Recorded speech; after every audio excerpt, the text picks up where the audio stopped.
The outcome of the Fay Dalton incident has gotten worse than anyone could have imagined.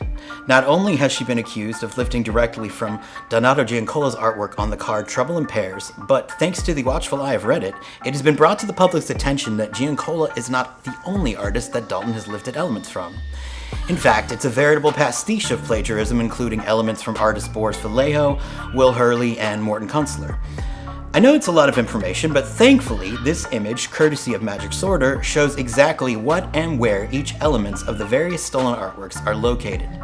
Allegedly. By the way, I am saying allegedly because this case is likely to go to court, and I don't want to say anything that might get me into trouble. But if you were to ask the Magic 8 Ball whether or not I think Dalton is guilty...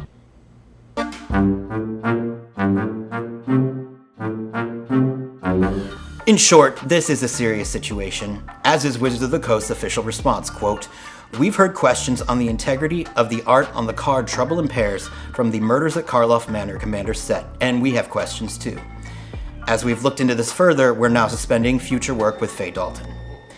In the past, Wizards' official statements on suspensions with artists accused of plagiarism have ended with lines like, quote, "until further notice," or, quote, "until we have been able to bring this matter to a successful conclusion," end quote. Dalton herself remains silent and has yet to apologize or admit to any wrongdoing.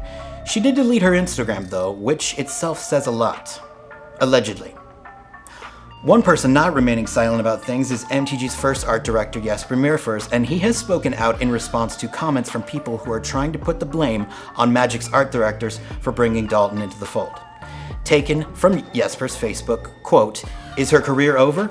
Yes, absolutely in gaming it is, and I will explain why. Plagiarism steals from your fellow artists and puts not only the art director you are working with, but the company that hired you in a bad position. Is it the art director's fault as well for not catching it?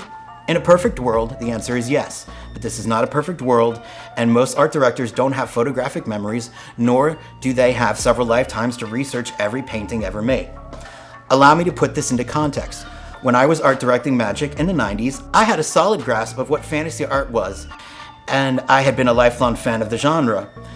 From the golden age of illustration through pulp artists and all the way up to the major and minor artists working in the field. I rapidly sought out any work I could get my eyes on. Now, consider how much fantasy art has been produced in the intervening years. For Magic alone, it's tens of thousands of pieces, not counting other publishers' projects and book covers, films, etc. The art director hires an artist under the assumption that they will be doing the work they were hired for in a lawful manner. Once that trust is broken, there is no upside to ever hiring that person again. It's all a risk on the art director and company's end. Every art director in the industry fears that this will happen to them because it could cost us our jobs.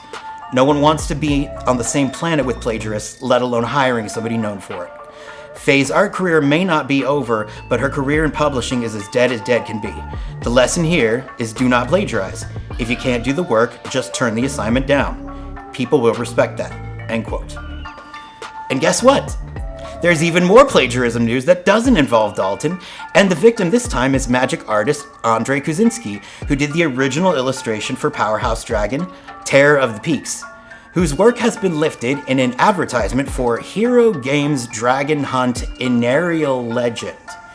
As you can see here, this is a copy and paste that screams unpaid intern. It's shocking that an image like this would show up on Hero Games Twitter, but not as shocking as Hero Games proclaiming themselves as a world leader in gaming with, wait for it, 280 followers. I'm willing to bet Wizards' legal department has that same amount of people working for it, and for a game that small to blatantly steal from the biggest game in TCG history is beyond the pale. Next level delusional that, in a weird way, I'm a little jealous of. I mean, imagine having 280 followers and calling yourself a world leader in gaming. It's aspirational. I mean, in that reality, I would be the professor, and this would be another episode of Tolarian Community College. And Audible would be my sponsor. Many Magic the Gathering players would love me, and be discussing my surprisingly round butt when I posted it on Twitter. Yes, this is going to work.